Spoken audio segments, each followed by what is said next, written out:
Hi students, in this short video I am going to tell you 10 most important questions from the chapter metals and non-metals. So बच्चों हम लोग जानते हैं कि ये chapter एक काफी अच्छी वेटेज रख रहा है आपके एग्जाम में और ये कंफ्यूजन भी है कि मे बी चैप्टर 4 और चैप्टर 3 को दोनों को इक्वल वेटेज शायद एग्जाम में आपको देखने को मिले. ठीक है, सो इट्स वेरी इंपॉर्टेंट कि हम ये समझें 5 मोस्ट इंपॉर्टेंट क्वेश्चन से कि आपके पहली बात तो कौन से टॉपिक्स इंपॉर्टेंट हैं, किस टाइप के क्वेश्चन एग्जाम में एक्सपेक्टेड है. Alright, so let's start with the questions. Very very important. The very first question is Iqbal treated a lustrous divalent element M, divalent as in the valency of M is 2, with sodium hydroxide. ठीक है, M का reaction sodium hydroxide से किया गया.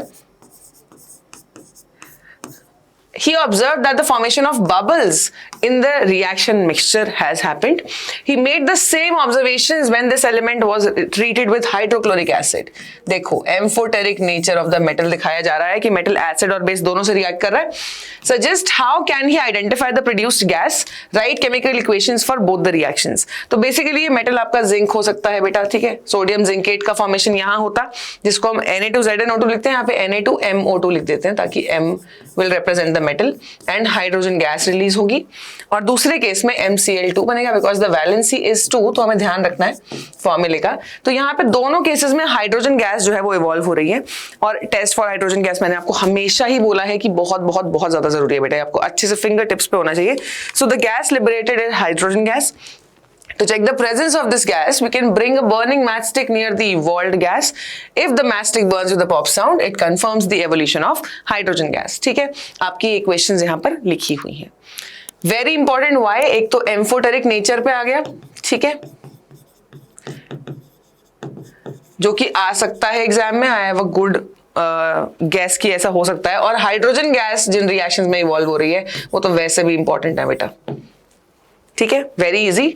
और valency से आप अगर मान लो इक्वेशंस लिखने को कहा गया है तो वो वैलेंसी में आपका ये भी चेक कर लेंगे कि आपने कंपाउंड का फार्मूला सही लिखा है या नहीं. तो यहाँ पे केमिकल फार्मूले वाला कॉन्सेप्ट भी आ गया इस क्वेश्चन में कि आपको केमिकल फार्मूला लिखना आ रहा है या नहीं सब्सटेंसेस का. अगर आपने सही नहीं लिखा तो हो सकता है 1 नंबर कट जाए. This is a 3 mark question properly. Okay, next यहाँ पे नेक्स्ट क्वेश्चन आ गया है कि compound X and aluminium are used to join railway tracks. Very important, ये थर्माइट रिएक्शन है बेटा. ठीक है, और इस रिएक्शन के बारे में ऑब्वियसली जो चैप्टर 3 का पोर्शन है वो तो यही है कि X को पहचानो, रिएक्शन को नेम करो, write down the reaction. But इसमें इस रिएक्शन में आपसे ये भी पूछा जा सकता है कि आपका substance oxidised, substance reduced, reducing agent और ऑक्सीडाइजिंग एजेंट, इन चारों में से कुछ भी पूछा जा सकता है because it's a redox reaction as well. तो पहली बात तो कंपाउंड X जो है वो Fe2O3 है. Fe2O3 आयरन का ऑक्साइड है, फेरस ऑक्साइड, फेरिक ऑक्साइड है actually, not ferrous, ferric oxide. This reaction is called a thermite reaction क्योंकि इसमें बहुत ज्यादा हीट रिलीज होती है तो इसको थर्माइट रिएक्शन कहा जाता है. 2Al plus Fe2O3 gives you FeAl2O3 and heat. और इस रिएक्शन में इतनी हीट जो है रिलीज होती है, इस रिएक्शन को इस तरीके से मत लिख के आना, प्रॉपरली लिखना. Aluminium is a solid, Fe2O3 is also solid. ठीक है, ये इक्वेशन वैसे बैलेंसिंग में तो मुझे उम्मीद नहीं है बट ठीक है अगर आ गई तो थोड़ा सा आपको खुद हीट सप्लाई करनी पड़ती है to initiate this chemical reaction between the reactants. As a result Al2O3 form होगा which is a solid compound. Iron metal produce होगा मोल्टन. इतनी हीट रिलीज होगी कि आयरन जो प्रोड्यूस हो रहा है वो मेल्ट हो जाएगा. That is why this reaction is used in filling the cracks of the basically tracks जो हैं आपके रेलवे ट्रैक्स. और ये एक्सट्रैक्शन में भी यूज होता है for the extraction of iron. Reduction of oxide भी तो हो रहा है ना, वहां पे आपको आयरन मेटल मिल रहा है. Very important, I am expecting this question, this equation to be in your exam in some way. ठीक है, बहुत ज्यादा जरूरी. नेक्स्ट आता है आपका a metal exists as a liquid at room temperature. यहीं से समझ जाओ मर्क्यूरी की बात हो रही है, right. Is obtained by heating its sulphide in the presence of air. Identify the metal and its ore, give the reaction involved. Ore है HgS विच इज सिनेबार. ठीक है, ये इजी एक्सट्रैक्शंस का पार्ट है, आ सकता है एग्जाम में. इसलिए मैंने इंक्लूड किया है, because I would have included this in your question paper. तो सिंपल है, mercury is the only metal जो लिक्विड में एग्जिस्ट करता है। Can be obtained by heating cinnabar the sulphide ore of mercury. We can get the metals in low in the activity series by heating और reducing their sulphides और oxides. तो पहला हम यही कोशिश करते हैं कि हम ऑक्साइड ऑब्टेन कर लें।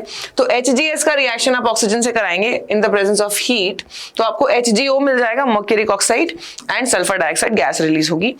इस ऑक्साइड को जब आप हीट करोगे तो ये आपको इजीली टूट कर आपका मेटल और ऑक्सीजन गैस दे देगा। यहीं से आपको आपका 2 स्टेप रिएक्शन में मर्क्यूरी ऑब्टेन कर लेते हैं आप।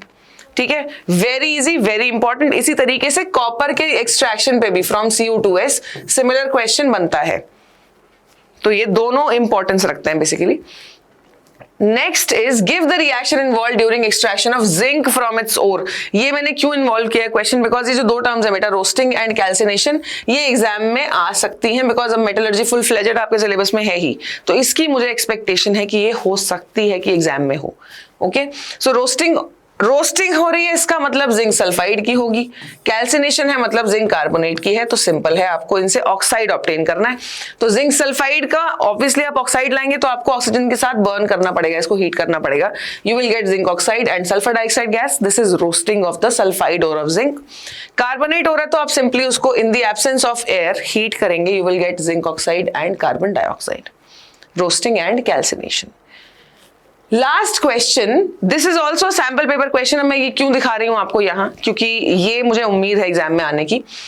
एलिमेंट M की इलेक्ट्रॉनिक कॉन्फ़िगरेशन दी गई, M is 283, तो इसकी वैलेंसी बेसिकली 3 है। It's basically aluminium, right? Combines separately with chloride, sulphate anions, right the chemical formula of the compounds, predict the suitable reason for the nature of the bond formed, how will the electrical conductivity of the compounds formed by M, मतलब क्या electrical conductivity दिखाएंगे। ये first part है। Second part है copper के ऊपर, a reddish brown metal X when heated in air gives a black compound Y, जो कि CuO है।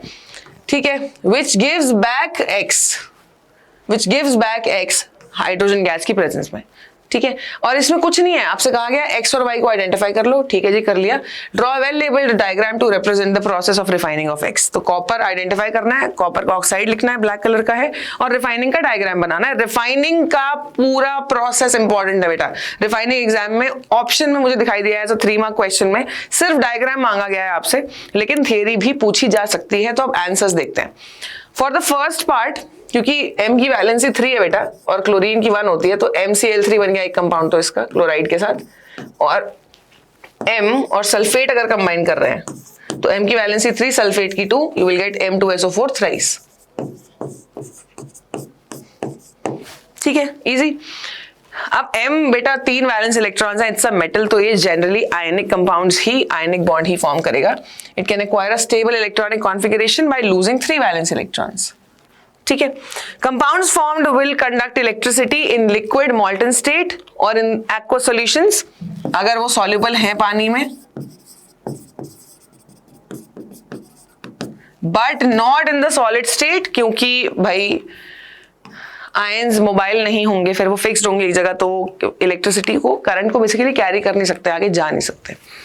तो ये फर्स्ट पार्ट हुआ। सेकंड पार्ट था, आपने मेटल आइडेंटिफाई किया X, उसका ऑक्साइड आइडेंटिफाई किया ब्लैक कलर का CuO, एंड रिफाइनिंग का diagram. Refining is very important, copper की रिफाइनिंग से क्वेश्चन आ सकता है। ठीक है, वैसे इलेक्ट्रोलाइटिक रिडक्शन से भी मैं उम्मीद कर रही हूँ, जो आपके टॉप रिएक्टिविटी वाले मेटल्स हैं, सोडियम, पोटेशियम एक्सेट्रा, उन और एल्यूमिनियम तक बेसिकली, उनका कंपाउंड लेते हैं, उसका इलेक्ट्रोलिसिस कर देते हैं, आपको मेटल प्योर फॉर्म में ही मिल जाता है। उस पोर्शन से भी आई एम एक्सपेक्टिंग कि क्वेश्चन आ सकता है। बाकी मेरे हिसाब से these are the top 5 questions जो एग्जाम में जिन टॉपिक्स से आपको क्वेश्चन दिखाई देगा। All right, so these were the 5 most important topics, questions from metals and non-metals. Stay tuned for the next video and make sure कि आप live session सारे attend कर रहे हैं. These are very important for your board exams. Okay, thank you.